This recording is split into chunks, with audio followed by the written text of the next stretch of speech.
Selamat Tahun Baru, sahabat terkasih dalam Kristus. Mari kita buka lembaran baru ini dengan doa. Ya Bapa, kami bersyukur untuk tahun yang baru. Bimbinglah kami dengan hikmat-Mu saat kami merenungkan firman-Mu. Dalam nama Yesus, amin. Saat kita memasuki tahun yang baru, wajar jika hati kita dipenuhi harapan sekaligus sedikit kekhawatiran. Apa yang akan terjadi? Tantangan apa yang menanti?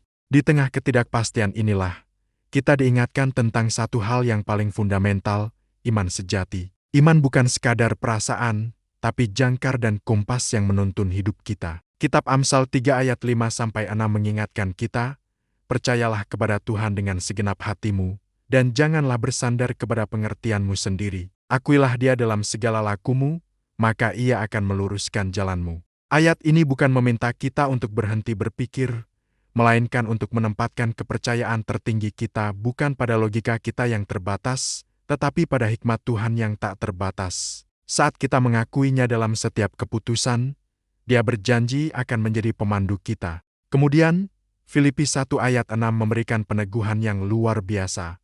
Akan hal ini aku yakin sepenuhnya, yaitu Ia, yang memulai pekerjaan yang baik di antara kamu, akan meneruskannya sampai pada akhirnya pada hari Kristus Yesus. Betapa indahnya janji ini, Tuhan tidak pernah memulai sesuatu untuk ditinggalkannya di tengah jalan. Keselamatan kita, pertumbuhan iman kita, semua adalah proyek ilahi yang Dia sendiri jamin akan selesai dengan sempurna. Jadi, apa itu iman sejati? Teologi mengajarkan kita bahwa iman sejati adalah anugerah, bukan hasil usaha kita. Itu adalah tangan kosong yang kita tadahkan untuk menerima karunia keselamatan dari Tuhan. Iman ini hidup, bukan statis. Cirinya adalah kepercayaan penuh kepada pribadi dan karya Kristus yang melahirkan ketaatan pada firman-Nya. Iman ini juga ditandai dengan ketekunan di tengah kesulitan, harapan yang teguh pada janji-janji Tuhan, dan pertumbuhan karakter yang terus-menerus semakin serupa dengan Kristus. Para raksasa iman pun memberikan kita pemahaman yang mendalam.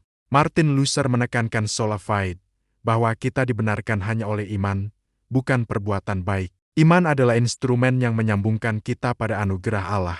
Yohanes Calvin melihat iman sebagai karunia Roh Kudus, sebuah keyakinan kokoh yang tidak tergoyahkan oleh badai kehidupan. Sementara itu, C.S. Lewis secara praktis menggambarkannya sebagai tindakan kehendak untuk tetap percaya pada apa yang kita yakini benar, bahkan ketika emosi dan keraguan menyerang. Bayangkan iman kita seperti jangkar kapal. Saat badai kehidupan menerpa, ombak masalah mengguncang, jangkar iman inilah yang membuat kita tetap stabil, tertancap kuat pada dasar batu karang, yaitu Kristus. Iman juga laksana kompas di tengah gurun. Dunia bisa begitu membingungkan, menawarkan banyak jalan yang menyesatkan. Namun, iman yang berlandaskan firman Tuhan selalu menunjuk ke arah yang benar, ke utara sejati kita, yaitu kehendak Allah.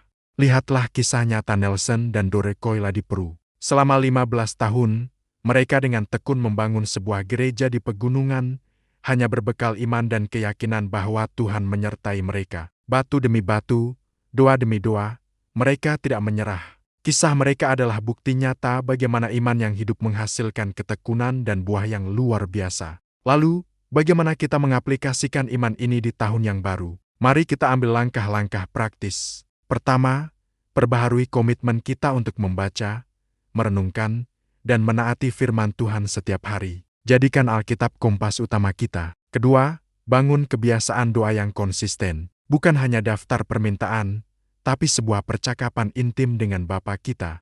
Ketiga, wujudkan iman melalui pelayanan dan kasih kepada sesama. Iman tanpa perbuatan adalah mati. Keempat, yang terpenting, serahkan semua perencanaan dan kekhawatiran kita kepada Tuhan. Buatlah rencana, tapi genggamlah dengan ringan, izinkan Tuhan yang mengarahkan langkah kita. Kelima, jangan berjalan sendirian, bergabunglah dan aktiflah dalam komunitas iman.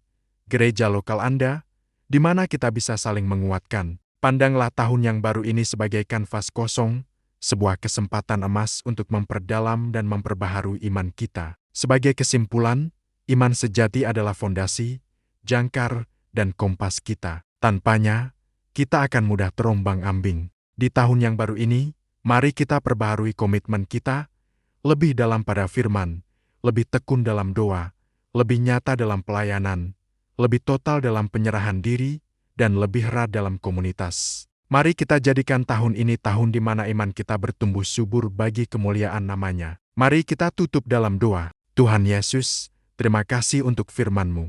Beri kami iman yang hidup, yang menjadi jangkar dan kompas kami di tahun yang baru ini. Pegang tangan kami dan tuntunlah setiap langkah kami. Dalam nama-Mu kami berdoa. Amin. Tuhan memberkati. Jangan lupa untuk like, subscribe, dan bagikan video ini. Sampai jumpa.